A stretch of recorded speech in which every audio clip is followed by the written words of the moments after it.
नमस्कार विद्यार्थी मित्रांनो, आपल्या यूट्यूब चॅनलमध्ये तुमच्या सगळ्यांचं हार्दिक स्वागत आहे। येणारी राज्यसेवा पूर्व परीक्षा त्याच्या संदर्भातला व्हिडिओ आहे हा। आणि ह्या राज्यसेवा पूर्व परीक्षेला किती दिवस बाकी आहेत तर 28 सप्टेंबरला परीक्षा आहे का आपली? किती तारखेला परीक्षा आहे? 28 सप्टेंबर 2025 ला आपली परीक्षा आहे। आणि जवळजवळ 100 6 दिवस वरचे वगैरे 4-5 दिवस सोडून टाकू तर 100 दिवस जे आहेत हे 100 दिवस तुमच्या परीक्षेला आहेत। आणि या 100 दिवसांमध्ये कशा पद्धतीने सगळ्यात महत्त्वाचं म्हणजे एक गोष्ट लक्षात ठेवा की जितका आपण मेन्सला म्हणजे काही विद्यार्थी आहेत की जे आतापर्यंत फक्त मुख्य करत आहेत, पण लक्षात ठेवा जर आपली प्रिलियम्सच आपण क्रॅक नाही केली तर मग मुख्यचा जाण्याचा काही प्रश्नच येत नाही आणि सवालच उरत नाही जसं आपण म्हणतो। सो त्यामुळे आधी तुमची मुख्य क्रॅक करायची आहे, याच्यावर तुमचा कायम फोकस असायला पाहिजे की बाबा मुख्य परीक्षा आहे आणि ही मुख्य परीक्षा मला कुठल्याही परिस्थितीमध्ये पास व्हायचंच आहे आणि मग आपण मुख्यचा अभ्यास करणार आहोत नंतर।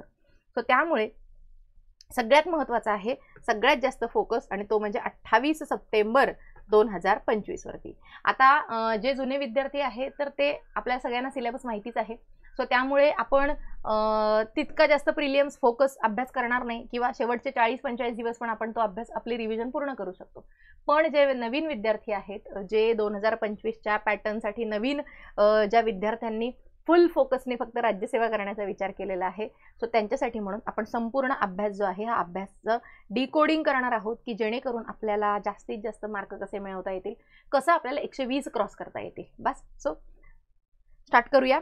सगळ्यात महत्त्वाचं म्हणजे 2 पेपर आहेत आपल्या सगळ्यांना माहिती आहे, एक पेपर आहे जीएसचा आणि दुसरा आहे सीसॅटचा। आत्तापासून सीसॅट आणि पॅसेज करायचं नाही, कारण आता तो क्वालिफाईंग झालेला आहे विषय आणि त्यामुळे जे पहिले जे 100 मार्कांचे जास्त आहे 110, सो तिथे जे पॅसेज असतात या पॅसेज जरी आपण व्यवस्थित सॉल्व केले तरी सुद्धा म्हणजे पॅसेज जे पुढचे येणार आहेत ते आणि जर मागचं जे आपलं डिसिजन मेकिंग आहे हे इतकं जरी व्यवस्थित केलं तरी 66 मार्क तर आपल्याला आरामात मिळतात। सो 67 मार्क काढायचे, 33% आपल्याला त्याच्यामध्ये कमीत कमी मार्क जे आहेत इथे दिलेलं आहे बघा, तर त्या कमीत कमी 33% मार्क तुम्हाला सीसॅटमध्ये घ्यायचे। सो त्यामुळे ते पॅसेजमधून व्यवस्थित क्लिअर होतात। सो त्यामुळे त्याचं टेन्शन आत्तापासून जास्त घ्यायचं नाही, ज्याच्यातून मार्क मिळवायचे, जे मार्क मोजले जाणार आहेत, जे मार्क काउंट केले जाणार आहेत त्याच्यावर जास्त फोकस करायचा। आता राहिला आपला पेपर 1, जो पेपर 1 आहे आपला त्याच्यामध्ये सगळेच्या सगळे विषय आहेत त्या आयोगाने इथे आपल्याला इतकेच दिलेले आहेत। बघा काय दिलेलं आहे अभ्यासक्रमामध्ये, तर पेपर 1 चे 200 गुण आणि त्याचा हा दिलेला सिलेबस। बघा सगळ्यात महत्त्वाचं म्हणजे राज्य, राष्ट्रीय आणि आंतरराष्ट्रीय महत्त्वाच्या चालू घडामोडी। सो करंट अफेअर्सचं जर तुम्ही मंथली परिक्रमा वाचत असाल किंवा 2-2 महिन्यांचे आणि 3-3 महिन्यांचे जे काही मॅगझिन येतात तर ते जर तुम्ही वाचत असाल तर आत्तापर्यंत जेवढं वाचलंय तेवढीच व्यवस्थित रिव्हिजन करायची आहे आणि सोबतच जे मागचं इयरबुक तुम्ही केलेलं होतं हे मागचं इयरबुक कंपल्सरी करायचं आहे। आणि आत्ता या महिन्यामध्ये कमीत कमी जुलैपर्यंतचं करंट अफेअर्स आपलं पूर्ण झालं पाहिजे। मग तुम्ही परिक्रमामधून करा, तुमच्या इयरबुकमधून करा किंवा मॅगझिनमधून करा, कुठूनही करू शकता। दुसरी गोष्ट, जे दररोजच्या वर्तमानपत्रांमध्ये वगैरे येणारे जे काही चालू घडामोडी वगैरे असतात तर ह्या आपल्या परीक्षेची डिमांड नाही, हे कायम तुमच्या डोक्यात असू द्या। किंवा जे विद्यार्थी UPSC करून वगैरे मग इथे येत असतात किंवा UPSC करणारे जे विद्यार्थी असतात तर त्यांचं तसं असतं की त्यांना ते करंट बेस्ड जे क्वेश्चन्स असतात ते जास्त असतात आणि त्यामुळे त्यांना तो भाग सतत न्यूजपेपरमधून कव्हर करावा लागतो। पण आपलं तसं नाहीये, आपली परीक्षा एक ट्रेडिशनल वेने आपली प्रिलियम्स चालणारी आहे आणि त्यामुळे आपल्या परीक्षेची डिमांड ती नाही की मी रोज न्यूजपेपर वाचत बसू 2-2 तास आणि त्याच्यात काहीतरी हेडलाईन वगैरे करू आणि हायलाईट करू आणि त्याच्यातला मी डेटा गोळा करू, ते तसलं काही करायचं नाही। हे कायम डोक्यात असू द्या जेव्हा तुम्ही राज्यसेवेची प्रिलियम्सचा अभ्यास करता तेव्हा। मग जसं मगाशी म्हटलं की परिक्रमा वाचत असाल तर दर महिन्याच्या परिक्रमा तुम्हाला त्या पूर्ण रिवाईज तुमच्या व्यवस्थित झाल्या पाहिजे, त्याच्यामध्ये हायलाईट करून ठेवा, अंडरलाईन करून ठेवा की जेव्हा फायनल रिव्हिजन तुम्ही कराल तेव्हा तुम्हाला ते सगळं वाचता आलं पाहिजे परत। त्यानंतर तो झाला महत्त्वाचा भाग आणि गेल्या वर्षीचं इयरबुक जे आहे सो ते 1 इयरबुक जे आहे हे 1 इयरबुक तुमचं कंपल्सरी झालं पाहिजे। ठीक आहे, कुठलं? लास्ट इयरचं। ठीक आहे, लास्ट इयर म्हणजे कोणतं? 24चं आणि आता हे 25 चालू आहे आणि 25 मध्ये तुम्हाला जुलैपर्यंतच्या चालू घडामोडी ज्या आहेत ह्या जुलैपर्यंतच्या म्हणजे 6 महिन्यांच्या जरी व्यवस्थित केल्या तरी इनफ आहे। सो ह्या 6 ते 7 महिन्यांच्या चालू घडामोडी ज्या आहेत ह्या तुम्हाला कंपल्सरी कव्हर करायच्या आहेत राज्यसेवा पूर्व परीक्षेसाठी, जिथे की आपल्याला 15 प्रश्न अपेक्षित असतात की 15 प्रश्न जे आहेत हे 15 प्रश्न आपल्याला करंट अफेअर्समधून येतील। त्याच्यानंतर पुढचा भाग आहे दुसरा भाग भारताचा इतिहास, भारतीय राष्ट्रीय चळवळ, महाराष्ट्राच्या भारांशासह म्हणजे महाराष्ट्राच्या संदर्भासह. ठीक आहे. सो या सगळ्या गोष्टींसाठी मला एकच पुस्तक तुम्हाला सजेस्ट करावं वाटतं, ते म्हणजे समाधान महाजन सरांचं पुस्तक. तर समाधान महाजन सरांचं जे पुस्तक आहे याच्यामध्ये जो महाराज लिहिलं. सो समाधान महाजन सरांचं जे पुस्तक आहे तर त्या पुस्तकातून तुमचा भारताचा इतिहास असेल, भारताच्या राष्ट्रीय चळवळी आहेत आणि महाराष्ट्राचा संदर्भ हे सगळंच्या सगळं कव्हर होतं. जे 1-2 प्रश्न येतात ते बाहेरचे येणार आहेत, ते कायमच येणार आहे. तिथं आपल्याला कुठेच जायचं नाही. ठीक आहे. आता याच्यामध्ये एक गोष्ट इथं जी आहे तर याच्यामध्ये आधुनिक आणि प्राचीन इतिहास हा शब्द इथे नाही, पण तरी पण आपल्याला प्राचीन आणि आधुनिक इतिहासाचा जरी इथं संदर्भ दिलेला नसला तरी आतापर्यंत आपण बघितलेलं आहे की प्राचीन भारत असेल किंवा मध्ययुगीन जो भारत आहे आपला, तर त्याच्या इतिहासावर आपल्याला कायम प्रश्न विचारले गेलेत प्रिलियम्समध्ये. त्यामुळे इथं जरी दिलेलं नसलं आणि तुम्हाला ते जास्त करायचं नसलं तरी तुम्हाला कमीत कमी सगळेच्या सगळे जेवढे त्याचे प्राचीन असेल किंवा मध्ययुगीन आहे तर याचे जेवढे काही PYQ आहेत हे सगळेच्या सगळे PYQ तुम्हाला कंपल्सरी वाचायचेच आहेत. किती वेळा वाचायचे? 3 वेळा वाचायचे. 3 वेळा वाचायचे सगळे PYQ. ठीक आहे. म्हणजे 2015-16 पासून घ्या, 15 पासून किंवा 16 पासून घ्या, 16 पासून ते 24 पर्यंतचे जेवढे काही PYQ आलेले आहेत प्राचीन इतिहासाचे आणि मध्ययुगीनचे, तर ते व्यवस्थित जरी तुम्ही प्रॉपर 3 वेळा वाचून गेलात तरी समजा 4 प्रश्न आले तर ते 2 तुम्हाला येणार आहेत. 2 मग अख्ख्या जगालाच येणार नाही, मग ते जाऊ देत, त्याच्याशी आपल्याला काही घेणं देणं नाही. इथं आपल्याला 100 पैकी 100 काढायचे नसतात. हे कायम तुमच्या डोक्यात असू द्या. त्यामुळे सगळं सगळं सगळं सगळं करण्यापेक्षा काय मी थोडंसं व्यवस्थित करेन, परफेक्ट करेन की मला त्याच्यातनं मार्क काढता येतील, हा तुमचा अप्रोच नेहमी प्रिलियमसाठी असायला पाहिजे. सगळंच्या सगळं मला येऊ दे पण कधी मुख्यला गेल्यावरती. ठीक आहे. सो इथे तुम्हाला भारताचा इतिहास आहे. या भारताच्या इतिहासामध्ये भारताच्या इतिहासात मला वाटतं प्राचीन, मध्ययुगीन आणि आधुनिक इतिहास असा सगळा संदर्भ आयोगाने घेतलेला असणार आहे. आणि मग राष्ट्रीय चळवळी म्हटलं की मग त्याच्यामध्ये सगळ्याच्या सगळ्या राष्ट्रीय चळवळींचा अभ्यास आपल्याला करावा लागतो. मग राष्ट्रीय चळवळींमध्ये काय काय येतं तर 1920 ची असहकार चळवळ असेल, 1930चं सविनय कायदेभंग असेल, 1942 ची छोडो भारत चळवळ असेल आणि त्याच्यामध्ये जेवढ्या काही सगळ्या गोष्टी घडलेल्या असेल, सायमन कमिशन असेल, गोलमेज परिषदा असतील, मॅकडॉनल्डचा ठराव असेल, त्यानंतर मग त्याच्यात जंगल उठाव असतील, दांडी यात्रा असेल, क्रांतिकारी सगळ्या ज्या काही घटना झालेल्या आहेत त्या सगळ्या क्रांतिकारी घटना असतील. आणि मग आपण जेव्हा सत्तेच्या हस्तांतरणाकडे जातो मग तिथे शिमला परिषद असेल, माउंटबॅटन योजना असेल, क्रिप्स मिशन असेल, हे सगळ्या गोष्टी आपल्याला वाचायच्या असतात आणि या सगळ्याचा डिटेल अभ्यास करायचा असतो. याच्यामध्ये तुम्ही सुरुवातीला अभ्यास करता, वृत्तपत्र आहे त्या वृत्तपत्रांचा अभ्यास करता, जमीन सुधारणांचा अभ्यास करता, जेवढ्या काही शेतकरी आणि आदिवासींच्या ज्या उठाव आहेत त्यांच्या ज्या काही चळवळी आहेत त्याचा आपण अभ्यास करतो. त्यानंतर 1857चा उठाव झाला, या संपूर्ण 1857च्या उठावाचा अभ्यास करतो आणि मग या सगळ्यामधून राष्ट्रीयवाद जो आहे तर तो कसा वाढत गेला आणि आर्थिक शोषण आपलं इंग्रजांनी कसं केलं तर तो सगळा जो मधला भाग आहे त्याचा आपण अभ्यास करतो. आणि मग 1909चा कायदा असेल, 1919चा कायदा असेल, 35चा कायदा असेल, 1861चा कायदा असेल, 1892चा कायदा असेल, त्यानंतर 1773चा रेग्युलेटिंग ऍक्ट असेल, 1813चा कायदा असेल, 1833चा कायदा, 1835चा कायदा, ह्या सगळ्याच्या सगळ्या भागाचा आपल्याला अभ्यास करावा लागतो. भारताचा इतिहास व भारतीय राष्ट्रीय चळवळी आणि महाराष्ट्राचा संदर्भ म्हणजे मग सविनय कायदेभंग जर देशामध्ये होत झाली पूर्ण तर मग त्याचा रेफरन्स महाराष्ट्रामध्ये कुठे चालू होता. मग महाराष्ट्रामध्ये जंगल सत्याग्रह झालेले होते, क्रांतिसिंह नाना पाटील आहे त्यांचं प्रतिसरकार आहे, बलिया तामलुकला झालेलं पश्चिम बंगालमधलं जे प्रतिसरकार आहे ते हे सगळे भाग कुठे झाले, त्यांचे नेते कोण होते, कोळ्यांचा उठाव असेल, त्यानंतर भिल्लांचा उठाव असेल, तर ह्या सगळ्या यांच्यात त्यांचे नेते कोण होते, त्यांचा उठाव कोणी दडपून टाकला, त्यानंतर इंग्रजी नेते तिथे कोण होते, कोणी त्यांचा उठाव दडपून टाकला, तो कोणत्या भागामध्ये झाला, त्यांचे किती टप्प्यांमध्ये उठाव झाले, त्यांचे प्रमुख नेते कोण होते, त्या प्रमुख नेत्यांना फाशी झाली का, त्यांना सोडून दिलं का, त्यांना मारून टाकलं गेलं किंवा कुठल्या लढाईमध्ये ते मेले, हा सगळा सगळा सगळा सगळा भाग आपल्याला वाचायचा असतो. कुठे तर भारताचा इतिहास व भारतीय राष्ट्रीय चळवळी. ह्याच्यामध्ये आणखीन गोष्टी कोणकोणत्या येतात, तर ज्या काही सामाजिक आणि धार्मिक सुधारणा आहेत, मग त्याच्यामध्ये आर्य समाज असेल, थिओसॉफिकल सोसायटी असेल, प्रार्थना समाज आहे, सत्यशोधक समाज आहे, रामकृष्ण मिशन आहे. त्यानंतर जे महत्त्वाचे समाज सुधारक आपण अभ्यास करतो, मग त्याच्यामध्ये सगळे समाज सुधारक. आणि आणखीन एक लक्षात ठेवायचं की जेव्हा आपण इथे महाराष्ट्राच्या संदर्भासह म्हणतोय, तर मग महाराष्ट्रातले सगळे जेव्हा समाज सुधारक आपण वाचत असतो तेव्हा भारतामध्ये जे मोठे मोठे राष्ट्रीय नेते आहेत त्यांचा सुद्धा आपण अभ्यास करत असतो. ठीक आहे, म्हणजे पंडित जवाहरलाल नेहरू असतील, महात्मा गांधीजी असतील, टिळक असतील, आगरकर असतील, सार्वजनिक काका असतील आणि सगळेच मग दादोबा तरखडकर असतील, मग भरपूर नावं आहेत आपल्यासमोर. पंडिता रमाबाई असतील, रमाबाई रानडे असतील आणि आणखीन अशा भरपूर. या सगळ्यांचा आपल्याला मॅडम भिकाजी कामा असतील, हे सगळं या सगळ्यांचा अभ्यास करावा लागतो आपल्याला. सुभाषचंद्र बोस असतील, त्यांची चलो दिल्लीची मुवमेंट असेल, त्यांचं सिंगापूरला जाणं असेल, त्यांनी तिकडून आक्रमण करणं असेल, जपानने आक्रमण केलं तो वाला भाग असेल, त्यांनी कशा जे अंदमान निकोबार बेटा आहे ती जिंकून घेतलेला भाग असेल, हा सगळा अभ्यास जो आहे हा तुम्हाला या भारताच्या इतिहास, भारतीय राष्ट्रीय चळवळ आणि महाराष्ट्राच्या संदर्भासह याच्यामध्ये आपल्याला करायचा असतो इतिहासाचा अभ्यास. त्यानंतर आहे पुढचं महाराष्ट्र, भारत, जगाचा भूगोल. महाराष्ट्राचा, भारताचा, जगाचा प्राकृतिक, सामाजिक आणि आर्थिक भूगोल. याच्यात सगळ्यात महत्त्वाचा जो शब्द आहे तो आहे प्राकृतिक.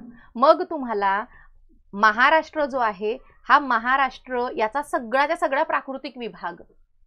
मग इथल्या सगळ्या तुमचे डोंगर रांगा असतील, मैदानं असतील, पठारं असतील, खिंडी असतील, त्यानंतर सगळ्या नद्या असतील, नद्यांच्या उपनद्या असतील, त्या नद्यांची खोरी असतील, हा सगळा भाग येतो प्राकृतिक भूगोलामध्ये. हा सगळा आपल्याला वाचायचा असतो. काही महत्त्वाचे जे भाग आहेत त्यांच्या तिथं उगवणाऱ्या ज्या काही वनस्पती आहेत, कोणती वनं कोणत्या भागात आहेत, कोणता भाग कोणत्या कोपनहेगनच्या वर्गीकरणामध्ये येतो. ठीक आहे, तर हा सगळा भाग जो आहे प्राकृतिक याच्यामध्ये येतो. मग जसा आता आपण महाराष्ट्राचा प्राकृतिक केला, मग तिथली खनिजं असतील आढळणारी, ती खनिजं कोणत्या भागात जसा आपण महाराष्ट्राचा अभ्यास करतो सेम त्याच लेवलला भारताचा अभ्यास करायचा. म्हणजे जसं आता आपण बघितलं की महाराष्ट्रातल्या नद्या आपण वाचल्या, कोकणातल्या नद्या आपण वाचल्या, त्यांच्या उपनद्या वाचल्या, त्यांचा उगम कुठे होतो, त्या कुठे जाऊन मिळतात ते सगळं आपण वाचलं. त्या नद्यांची खोरी कुठली आहेत, महत्त्वाच्या मोठमोठ्या लांबीच्या नद्या कोणत्या आहेत, कुठल्या महत्त्वाच्या मोठ्या नदीची लांबी किती आहे, ह्या सगळं आपण वाचलं.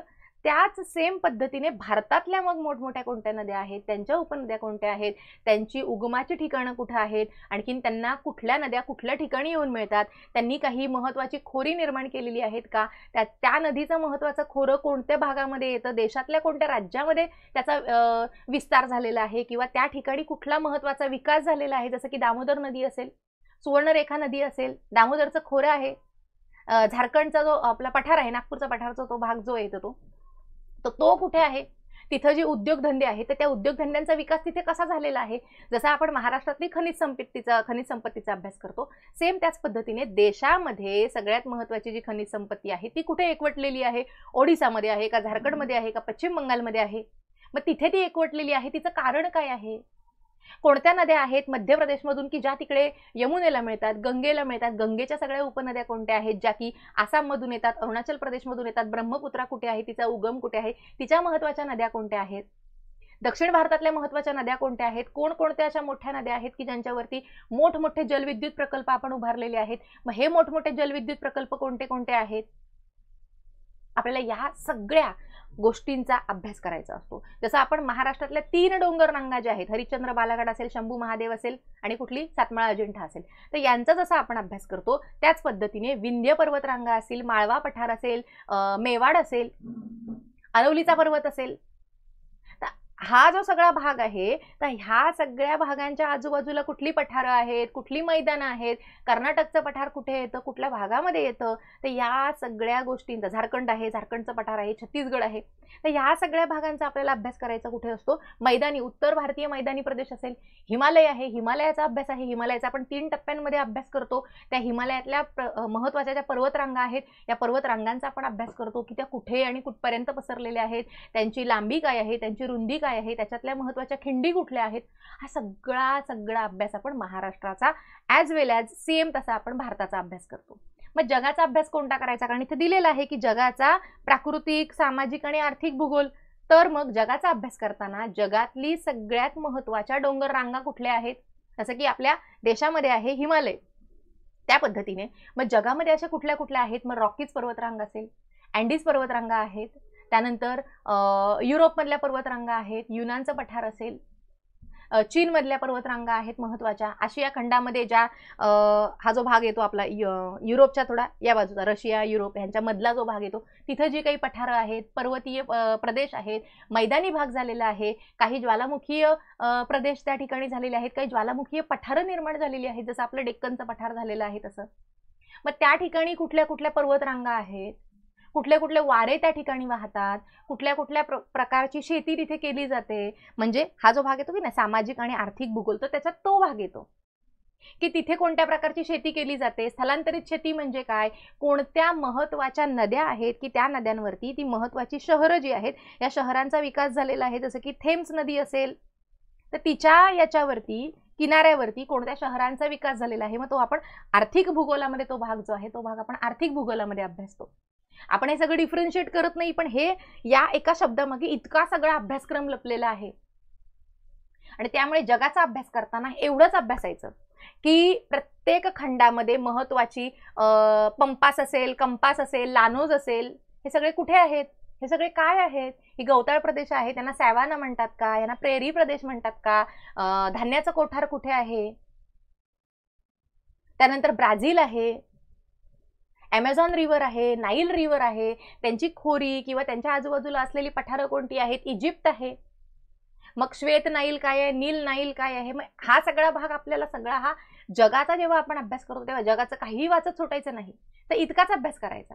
हा सगळा अभ्यास आपल्याला 11वीचं NCERTचं पुस्तक आहे, त्याच्यामध्ये जगाचा संपूर्ण जो प्राकृतिक किंवा सगळा प्राकृतिक भूगोल म्हणूया आपण, तर सगळा प्राकृतिक भूगोल आपल्याला त्याच्यामध्ये अभ्यासायला मिळतो. आणखीन प्राकृतिक भूगोलामध्ये काय येतं तर भरपूर सारा भाग येतो, जसं की आता हे आपण राजकीय वगैरेचं आपण जास्त आता हे जे काही एलॉबरेट केलं सगळं तर त्याच्यातलं होतं.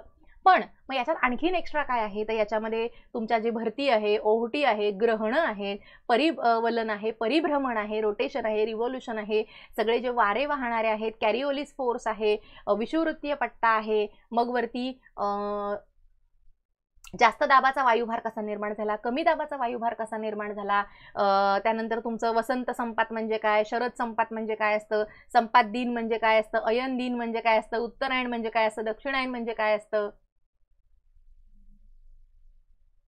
जो तुमचा दक्षिण गोलार्धाचा भाग आहे, दक्षिण गोलार्धामध्ये वाहणारे वारे कोणते आहेत, कोणकोणते उष्णकटिबंधीय प्रवाह आहेत जे मोठमोठ्या समुद्रामध्ये निर्माण होतात, समुद्रामध्ये असणाऱ्या ज्या जलमग्न पर्वतरांगा आहेत त्या कोणत्या आहेत, हा असा सगळ्याच्या सगळा अभ्यास आपण कशामध्ये करत असतो तो भूगोलामध्ये करत असतो. ओके, सो हा सगळा तुम्हाला करायचा आहे भूगोलामध्ये. ओके, पुढचं आहे आपलं भारत आणि महाराष्ट्र, राज्यशास्त्र, प्रशासन, संविधान, राजकीय प्रणाली, पंचायती राज, नगर प्रशासन, सार्वजनिक धोरण, हक्क विषयक प्रश्न वगैरे.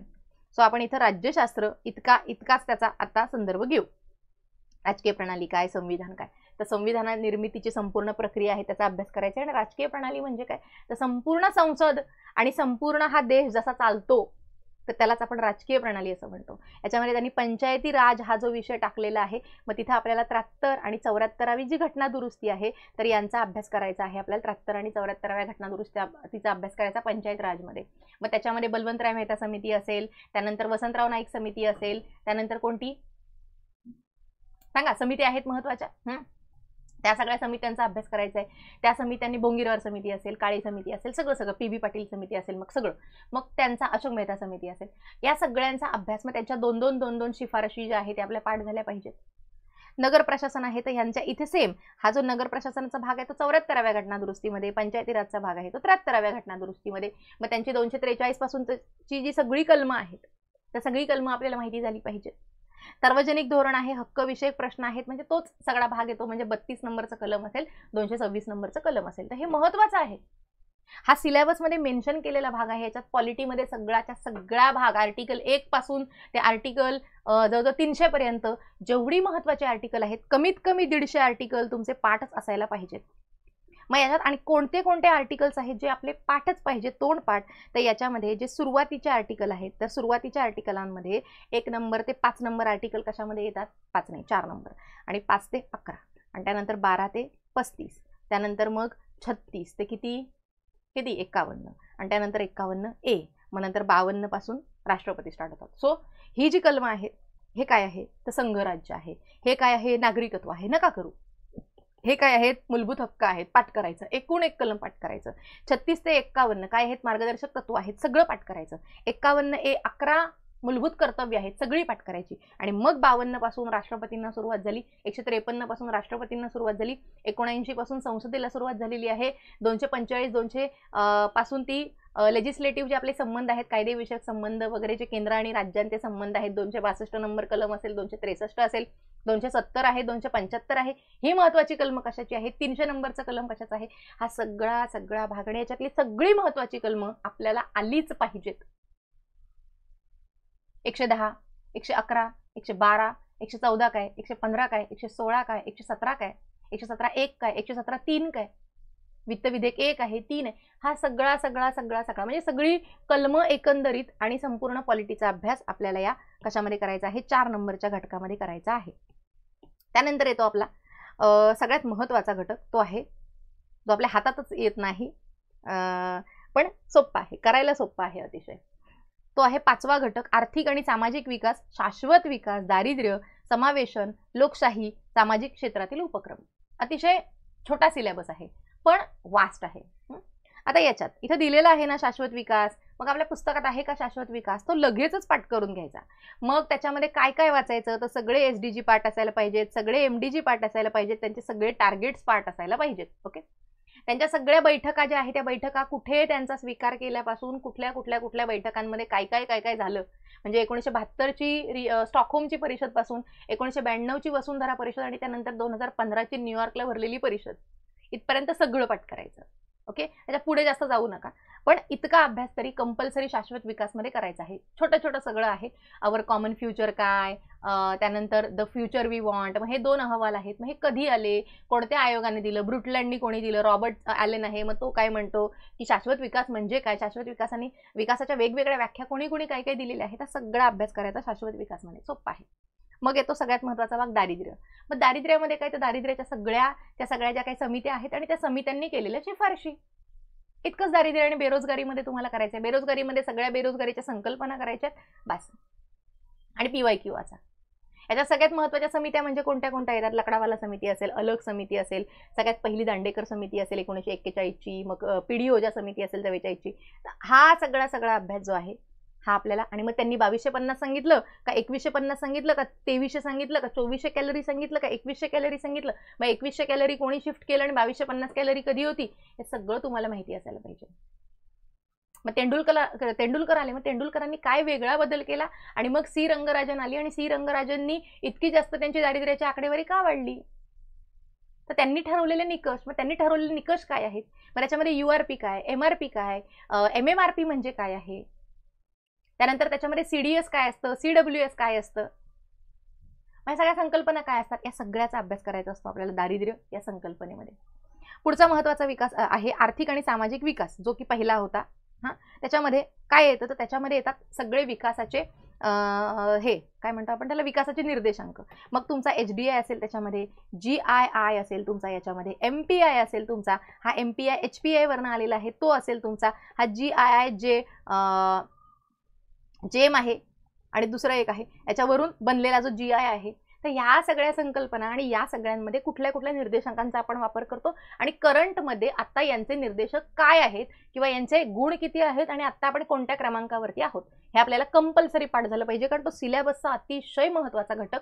आयोगाने सिलेबसमध्ये त्याची नोंदच करून दिलेली आहे की हे करायचं आहे आधी. सो हा सगळा भाग कशामध्ये येतो तुमचा तर तो येतो तुमच्या आर्थिक विकास किंवा सामाजिक विकास या संकल्पनेमध्ये.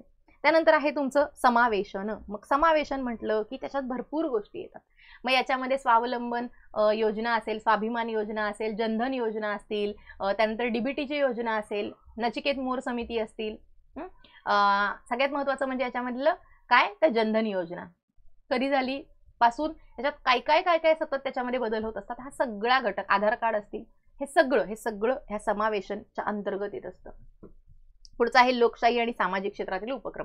आता सामाजिक क्षेत्रातील उपक्रम म्हटलं की सगळ्यात आधी काय आठवायला पाहिजे तुम्हाला पंचवार्षिक योजना. काय आठवायला पाहिजे? पंचवार्षिक योजना.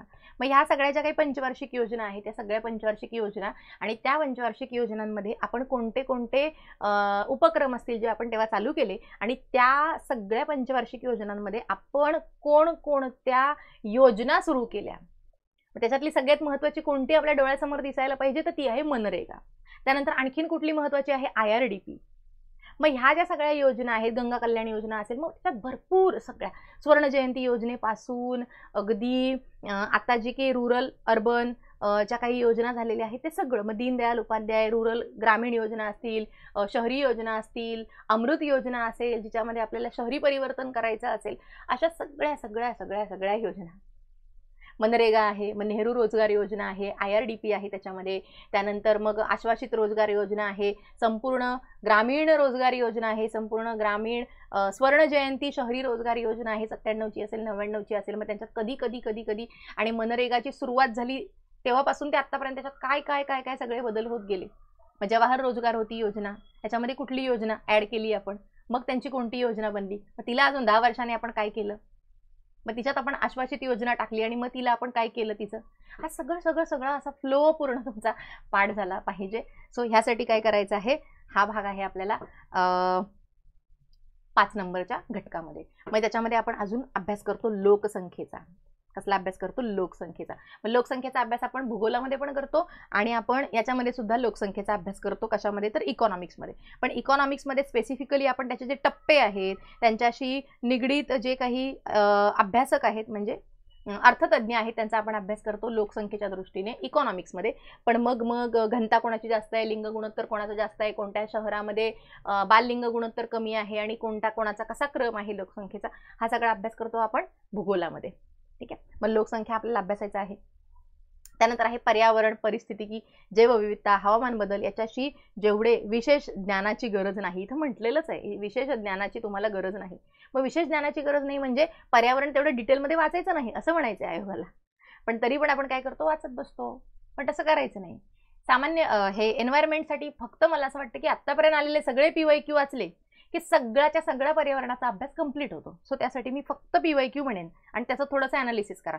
म्हणजे बेसेल करार दिलेला असेल तर कशाच्या संदर्भात आहे, मॉन्ट्रियल दिलेला असेल तर ओझोनचा आहे का, क्योटो दिला आहे तर ओझोनचा आहे का, पॅरिस हवामान आहे पॅरिस करार आहे तर तो ओझोनचा आहे का हवामान बदलाचा आहे का कशाचा आहे. बेसल निकष दिलेले आहे, ते बेसल निकष कशाचे आहेत? हजार्डस वेस्टचे आहेत का. मग हे सगळे क्योटो असेल, ओझोनचा करार असेल, हे सगळे सगळे सगळे कुठून आले? CBDचा करार काय आहे, UNCCDचा करार काय आहे, हे सगळं कुठून आलं? तर मग जी रिओ परिषद झालेली होती तिथून आलं. मग तिथून या सगळ्याचा उगम होतो. सगळ्यात आधी झालेली स्टॉकहोम परिषद आहे पॅरिसला झालेली, मग ती रिओ दी जानेरोला झालेली 1992ची वसुंधरा परिषद, अर्थ समिट आपण तिला म्हणतो. सो तिच्यापासून तो सगळा फ्लो जो स्टार्ट होतो. मग नंतर आपण कसे कसे कसे कसे त्याच्यामध्ये बदल केले. ठीक आहे. सो तिथून अजेंडा 21 असेल, कुठून आला? वसुंधरा परिषद आहे 1992ची, तिथून आला. UNCCD तिथून आला, CBD तिथून आला. मग तिथं कुठल्या कुठल्या गोष्टींचा उगम झाला आणि मग ते पुढे पुढे पुढे पुढे कसं कसं गेलं, हा सगळा अभ्यास हा सगळा तुमचा PYQ मधून होतो तुमचा कंप्लीट. सो तेवढंच करा, एकदम परफेक्ट करा. आता सगळ्यात महत्त्वाचा राहिलेला विषय आणि तो म्हणजे सामान्य विज्ञान. मग काय करायचं सामान्य विज्ञानाचं? तर मी म्हणेन की सामान्य विज्ञानाला एकच पुस्तक कोणतं तरी चांगलं वाचा आणि जर तुमचं 11वी आणि 12वी NCERT जे आहे हे जर तुम्हाला पॉसिबल झालं वाचणं, जर तुमचं 8वी 9वी 10वीची सगळे स्टेट बोर्ड, ठीक आहे, सगळे स्टेट बोर्डची पुस्तकं जी आहेत ही तुम्हाला कंपल्सरी आलीच पाहिजेत. 8वी 9वी 10वीची आणि वाचायचीच आहेत. त्याशिवाय मग राज्यसेवा पूर्व परीक्षा नाही तर मग लांब राहील आपल्यापासून. त्यानंतर 11वी आणि 12वीचं जे बायोलॉजीचं पुस्तक आहे या बायोलॉजीच्या पुस्तकामधून सिलेक्टेड टॉपिक करायचे आहेत. जर तुम्हाला पॉसिबल असेल तर तुम्ही हे करा, पॉसिबल असेल तर 100% करा. याच्यामधून सिलेक्टेड टॉपिक्स म्हणजेच काय, तर याच्यामध्ये जे वनस्पतींचं वर्गीकरण दिलेलं आहे, याच्यामध्ये ज्या संस्था दिलेल्या आहेत, याच्यामध्ये जे प्राण्यांचं वर्गीकरण दिलेलं आहे, ब्रायोफाटा टेरिडोफाटा वगैरे सगळं सगळं 11वी 12वीच्या NCERT मध्ये ज्या सगळ्या महत्त्वाच्या संस्था दिलेल्या आहेत त्यांचं खूप चांगलं याच्यामध्ये विश्लेषण केलेलं आहे, जिथून आयोग नेहमी प्रश्न विचारतं. केमिस्ट्रीचा पण भाग असा आहे 11वी 12वीच्या पुस्तकामध्ये जिथून सरळ सरळ आता प्रश्न आपल्याला दिसतात आणि मग ते तुम्हाला आलंच पाहिजे की मग लुईसचा ऍसिड असेल, लुईसचा बेस असेल, तर ते कसं बनतं, तो स्ट्रक्चर जो आहे काढायचा तो कसा काढायचा असतो, त्याच्या लोन पेअर काय असतात, त्याच्या बेस पेअर काय असतात, मग त्याचं ते चित्र ते आपण काढतो, त्याचे सिग्मा बॉन्ड कसे बनतात, त्याचे पाय बॉन्ड कसे बनतात, तर ते सगळं एकदम डिटेलमध्ये खूप छान दिलेलं आहे. एखादा मॉलिक्यूल असेल तर त्या मॉलिक्यूलचा डायगोनल आकार, ट्रायगोनल आकार आकार असेल तर तो पिरॅमिडल आकार असेल, हा कसा बनतो, ते सगळं त्याच्यात दिलंय. पण तितक्या डिटेलमध्ये आपण करू शकतो का, आता नाही करू शकत तितक्या डिटेलमध्ये. पण जर पॉसिबल असेल तर तुम्ही नक्की करा. त्याच्याने तुमचे बाकीच्या मुलांपेक्षा 5 मार्क 100% सायन्समध्ये वाढतील, जर तुम्ही 11वी आणि 12वीचा तो भाग केला तर. पण परत मी एकदा सांगते, तो भाग खूप कन्फ्युजिंग आहे. जर आपण बाकीचा अभ्यासच आपला झालेला नसेल आणि आपण बसलो 11वी आणि 12वीची NCERT घेऊन, तर मात्र काही फायदा नाही. त्यामुळे सगळ्यात जास्त फोकस तुम्हाला कशावरती करायचा आहे, तर तुम्हाला या घटकांवर करायचा आहे. कुठलं, एक तर चालू घडामोडी जसं आपण म्हणालो तसं, इतिहास आपल्या हातामध्ये आहे तो आपण पूर्ण मिळवू शकतो, भूगोल आपल्या हातामध्ये आहे, पॉलिटी आपल्या हातामध्ये आहे, हे आपण सगळं मिळवू शकतो मार्क. त्यानंतर इकॉनॉमिक्स आहे, त्याचे 15 पैकी 10 तरी आपल्या हातात आहेत. सो जितका तुमचा या सगळ्या गोष्टींचा व्यवस्थित अभ्यास झालेला आहे, या सगळ्या गोष्टींची प्रॉपर रिव्हिजन करायची, मग 8वी 9वी 10वीचे पुस्तकं वाचायचे, किंवा एक तुम्ही त्याला रेफरन्स बुक जोडू शकता. मग भस्के सरांचं वगैरे पुस्तक असेल सायन्सचं, ते तुम्ही त्याला जोडू शकता रेफरन्स बुक म्हणून, आणि ते खूप चांगलं पुस्तक आहे. म्हणजे माझ्याकडे त्याचं म्हणजे जुनं जे पुस्तक होतं त्याचं, तर ते खूप चांगलं आहे. त्याच्यामध्ये सगळ्याचा सगळा भाग कव्हर झालेला आहे. पण 11वी आणि 12वीचं NCERT ज्यांना पॉसिबल आहे, ज्यांचा हा सगळा भाग कंपल्सरी झालाय पाठी, आणि त्याला असं वाटतं की मला सायन्समध्ये मार्क मिळवायचेच आहेत किंवा सायन्समुळे माझे मार्क जातात, त्यांनी कंपल्सरी 11वी 12वी करा. आपल्या ॲपवरती आपण 11वी आणि 12वीचं ते NCERTचं पुस्तक घेतलेलं आहे. त्यात आपण हे सगळं त्याच्यातलं घेतलेलं आहे. संस्था असू दे, स्टेट बोर्ड मी घेतलंय, NCERT सुद्धा घेतलंय, प्राणी वर्गीकरण, वनस्पती वर्गीकरण वगैरे सगळं सगळं सगळं एकदम छान मध्ये ते घेतलेलं आहे, केमिस्ट्री वगैरे सगळं. सो ते जर तुम्हाला पॉसिबल झालं तर ते नक्की करा, कारण त्याच्याने तुमचे सायन्सचे मार्क खरं जास्त वाढतील. आणि सगळ्यात महत्त्वाचं म्हणजे जो कॉन्फिडन्स तुम्हाला यायला पाहिजे सायन्समध्ये, तो 100% येईल तुम्हाला. आणि दुसरं म्हणजे, जर सामान्य विज्ञानामध्ये जर प्रॉब्लेम्स आले, म्हणजे जी गणितं असतात, ही जर गणितं आली, तर ती गणितं जी आहे ती काही ठरलेल्या घटकांवरती विचारलेली असतात. म्हणजे हिटचा फॉर्म्युला काय आहे, I²RT. तर अशी जी आहेत गणितं, तर अशीवाली सोपी सोपी सोपी सोपी गणितं आहेत. समांतर जोडणी असेल, एकसर जोडणी असेल, याच्यावरती जी सोपी सोपी गणितं आहेत, तर ती सगळी करा. म्हणजे जी विचारलेली आहे तेवढीच करा, बाकी काही त्याच्यात अति डोकं लावू नका. काहीतरी आता ह्या वर्षी वेगळंच विचारले तर तेच मी शिकत बसतो एक गणित, आणि ते आलंच नाही की मग काय करायचं. सो त्यामुळे भरमसाठ करण्यापेक्षा प्रॉपर प्लॅनिंगने व्यवस्थित अभ्यास करा. सगळा सिलेबस तुमच्या समोर घ्या. त्या सिलेबसमध्ये आता आपण जेवढे काही मुद्दे म्हटले त्याच्यावर टिक करा की माझ्या पुस्तकात त्याच्यातलं काय काय काय काय आहे, माझं याच्यातलं काय काय वाचून झालंय, माझे त्याचे PYQ वाचून झालेले आहेत का. ओके. सो अशा पद्धतीने हा सगळा सिलेबस जो आहे, हा सगळ्या सिलेबसचा तुम्हाला अभ्यास करायचा आहे. 100 दिवस, 102 दिवस तुमच्या हातामध्ये आहेत. हे फार कमी आहेत जेव्हा इतका सगळा अभ्यास करायचा असतो तेव्हा. पण इतके पण कमी नाही की आपला अभ्यासच होणार नाही असं. म्हणजे खूप आहेत, हे केलं तर खूप आहे आणि नाही केलं तर मग काहीच नाही, असं आहे ते सगळं. सो त्यामुळे तुमच्यावरती आहे की किती मेहनतीने तुम्हाला अभ्यास करायचा आहे, किती तुमच्यामध्ये तीव्र इच्छा आहे की मला पूर्वपरीक्षा पासच करायची आहे. या सगळ्या गोष्टी मॅटर करतात या सगळ्या गोष्टीमध्ये. नाहीतर अभ्यास तर प्रत्येक जण करतं, पण तितकं डेडिकेशन, तितका विश्वास, स्वतःवर विश्वास, बाकी जगाकडे न बघता मी माझं करतोय त्याच्यात मला यश मिळणार आहे, ही संपूर्ण खात्री प्रत्येकाला असायला पाहिजे. तरच आपल्याला परीक्षेमध्ये यश मिळणार आहे. आणि त्यानंतर सगळ्यात शेवटची गोष्ट म्हणजे राज्यसेवा पूर्व परीक्षा 2025 साठी आपण गेल्या वर्षी संपूर्ण रिव्हिजन घेतलेली होती, ज्याच्यामध्ये आपण 2017 पासून 2024 पर्यंत, आता 24चा पण पेपर आपण त्याच्यात घेतलेला आहे, घेणार आहोत. आणि सगळे हे जे प्रिलियम्सचे पेपर आहेत 2020, 21, 22, 23 चे मुख्यचे पेपर, 23चा डिटेल नाही पण 20, 21, 22 हा सगळा अभ्यास आपण डिटेल त्याचं PYQ अनालिसिस घेतलेला आहे. त्यासोबतच सगळे महारिव्हिजन आपण घेतलेले आहेत. म्हणजे जसं तुम्हाला स्क्रीन दिसेल अशाच पद्धतीने स्क्रीनवरच आपण ते सगळे लेक्चर्स घेतलेले आहेत. त्याच्यातून तुमची कंप्लीट रिव्हिजन होते, कंप्लीट रिव्हिजन. इतिहास कंप्लीट रिव्हिजन, भूगोल complete revision, polity complete revision, economics complete revision. हे जर तुम्ही व्यवस्थित 3 वेळा केलं, 3 वेळा, कारण पाठ व्हायला वेळ लागेल, सो जर 3 वेळा केलं तर तुम्हाला बाकी प्रिलियमसाठी काहीच करण्याची गरज लागणार नाही. करंट अफेअर्स आपण घेतो परीक्षा येते तेव्हा. सो हे जर तुम्ही सगळं 3 वेळा केलं तर तुम्हाला काही सुद्धा वेगळं करण्याची गरज लागणार नाही, एवढी मी तुम्हाला खात्री देते. इतका चांगला अभ्यास आपण त्याच्यामध्ये घेतलेला आहे. आणि सगळ्यात महत्त्वाचं असतं, जे नवीन विद्यार्थी आहेत ज्यांना प्रिलियम्स कंपल्सरी करायची आहे त्याच्यासाठी सगळ्यात महत्त्वाचं म्हणजे PYQ अनालिसिस. PYQ अनालिसिस केल्याशिवाय कुठलीच परीक्षा तुम्ही पास होऊ शकत नाही. हे आता खूप जणांना कळलेलं आहे, आता भरपूर जण सांगतात. पण आपण आधीपासूनच PYQ अनालिसिस खूप आधी घेतलेलं आहे, खूप आधी आपण हे सगळं स्टार्ट केलेलं आहे की PYQ अनालिसिस जर तुम्ही डिटेलमध्ये केलं तर तुम्हाला त्या परीक्षेचा जवळजवळ 50% अभ्यास तुमचा तिथेच संपून जातो. मग वरचा 80% 30% अभ्यास करायचा असतो, जो की रिव्हिजन मधून कव्हर होतो आपला अभ्यास. सो अशा पद्धतीने 50%, 30% आणि मग 20% ते परीक्षेच्या दिवशीच जे काय होईल ते पेपरमध्ये. सो असा जर तुम्ही पूर्ण प्लॅनिंगने व्यवस्थित जर अभ्यास केला तर 120 मार्क तुम्हाला आरामात काढता येतील. पण त्यासाठी तितकीच मेहनत तुमची असायला पाहिजे, तितकाच पूर्ण आत्मविश्वास स्वतःवरती आणि तितकंच डेडिकेशन आणि मेहनत करण्याची तयारी जे आतमधून असायला पाहिजे ती असायला पाहिजे. काहीतरी पुस्तक घ्यायचं आणि वाचत बसायचं 8-8 दिवस, असा अभ्यास होत नाही. अशी मुलं पास होत नाहीत.